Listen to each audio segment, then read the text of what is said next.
রঘুনাথপুর 1 নম্বর word, যেখানে আজ মিলন মেলা উৎসব হিসাবে 1 নম্বর ওয়ার্ডের সমস্ত বাসীকে আজকে খাওয়া দাওয়া ব্যবস্থা করেছেন যুব কংগ্রেস সভাপতি আমাদের মাননীয় চেয়ারম্যান ভবেশ চ্যাটার্জি।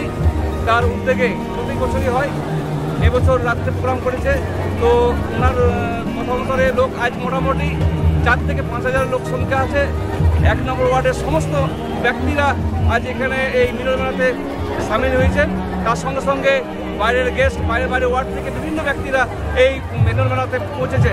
তো আমরা জেনে নেব এখানে একটা 1 নম্বর ওয়ার্ডের কোনো প্রতিনিধির কাছে যে আজকে এই উৎসব এসে কেমন লাগছে। তারা আজকে তো এখানে মিলন মেলার উৎসব চলছে, ভাই আপনাদের কি বক্তব্য করছেন? খুব আনন্দ উপভোগ করছি। ভবেশ চ্যাটার্জি মহাশয় চেয়ারম্যান বলেন, তিনি প্রতি বছর এবছরও মিলন মেলার শোভাযাত্রা অনুষ্ঠান করছেন, খাওয়া দাওয়ার এবং সবাইকে মিলিত করেছেন। তার ওয়ার্ডের অশেষ ধন্যবাদ। এখন অব্দি যে লোক সংখ্যা কি মনে হচ্ছে, কি দিকে মনে হচ্ছে, কত হতে পারে আপনার আইডিয়া? আমার আইডিয়া এখন পর্যন্ত লোক সংখ্যা মনে হয় 3,000 পেরিয়ে গেছে। 3,000 পার হয়ে গেছে। হ্যাঁ, 3,000। তো এই ধরনের প্রোগ্রাম এই বছর প্রথম নয়, আগে হয়েছে। আরও গত বছর করেছেন, তার আগের বছরও করেছেন, আরও করতে চাইছেন। আপনি কি এই 1 নম্বর ওয়ার্ডে না অন্য ওয়ার্ডে? না, অন্য ওয়ার্ড নম্বর 7 নম্বর। বিভিন্ন ওয়ার্ড থেকে আপনার এসেছে? বিভিন্ন ওয়ার্ড থেকে এখানে। দাদা আপনার নাম? কাশীনাথ দাস, 7 নম্বর ওয়ার্ড। 7 নম্বর ওয়ার্ড। তাদেরকে অসংখ্য ধন্যবাদ।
যেখানে আজ মিলন মেলা উৎসব হয়েছে, সেখানে আমরা পেয়ে গেছি রঘুনাথপুর চেয়ারম্যান ভবেশ চ্যাটার্জিকে। তার কাছে জেনে নেব বিস্তারিত এই ব্যাপারটি নিয়ে।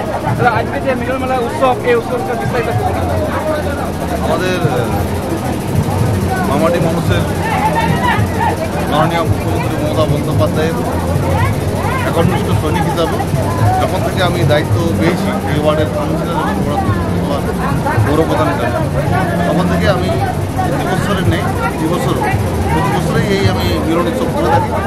এই জানুয়ারি মাসে করি। নিউ ইয়ার উইশ করার জন্য সকলকে, এবং সকলে সুস্থভাবে ভালো থাকে, আনন্দ থাকে।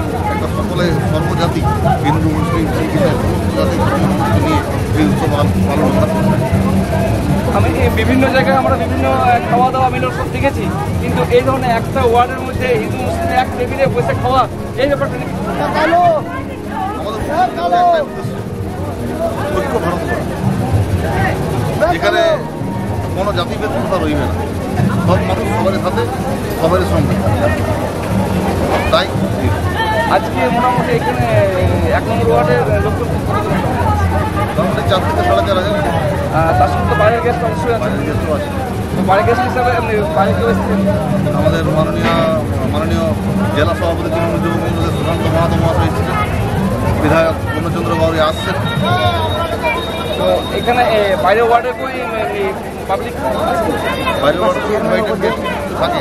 প্রত্যেক ওয়ার্ড কমিশনার যত করে তৃণমূল কর্মী, আমার যুব সংগঠন থেকে শুরু করে মাদার সংগঠন, সমস্ত কর্মীরা ইনভাইটেড থাকে, তারাও আসে। তো এই ধরনের যে প্রোগ্রাম, এই প্রোগ্রাম কি শুধু একমাত্র আমাদের 1 নম্বর ওয়ার্ডে হয় না বিভিন্ন ওয়ার্ডে? 1 নম্বর ওয়ার্ডে বড় করে হয়, বিভিন্ন ওয়ার্ডেও করা হয়। তো ধন্যবাদ আপনার স্বাস্থ্য বাংলার তরফ থেকে।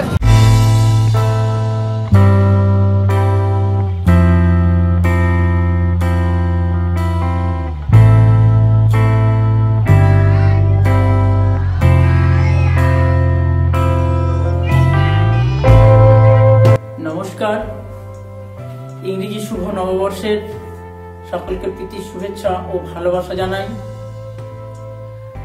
আমি আনন্দমার্গের একজন সেবাব্রতী সন্ন্যাসী। আনন্দমার্গের বিভিন্ন জায়গায় শিশু শিক্ষার উপরে সারা ভারতবর্ষব্যাপী বিদ্যালয় আছে।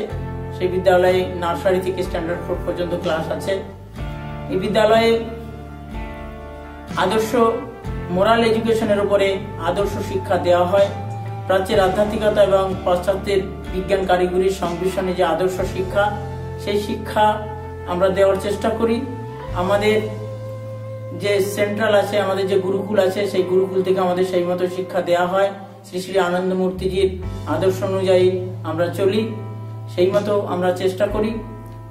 আপনারা আপনাদের বাচ্চাদের আনন্দমার্গে ভর্তি করুন এবং বাচ্চাকে তৈরি করার দায়িত্ব আমাদের উপর দেন। আমরা চেষ্টা করব আপনাদের বাচ্চাদের, আসলে বিবেকানন্দ যেটা বলেছিলেন, সবই বাচ্চার ভিতরে আছে, কিন্তু আমরা খালি তার উপযুক্ত পরিবেশ সৃষ্টি করে তার প্রকাশ করার যে প্রক্রিয়াটা, সেটা যদি আমরা সঠিকভাবে মেনে চলি, তাহলেই একটা বাচ্চাকে আমরা পূর্ণাঙ্গ মানুষ রূপে তৈরি করে দিতে পারি।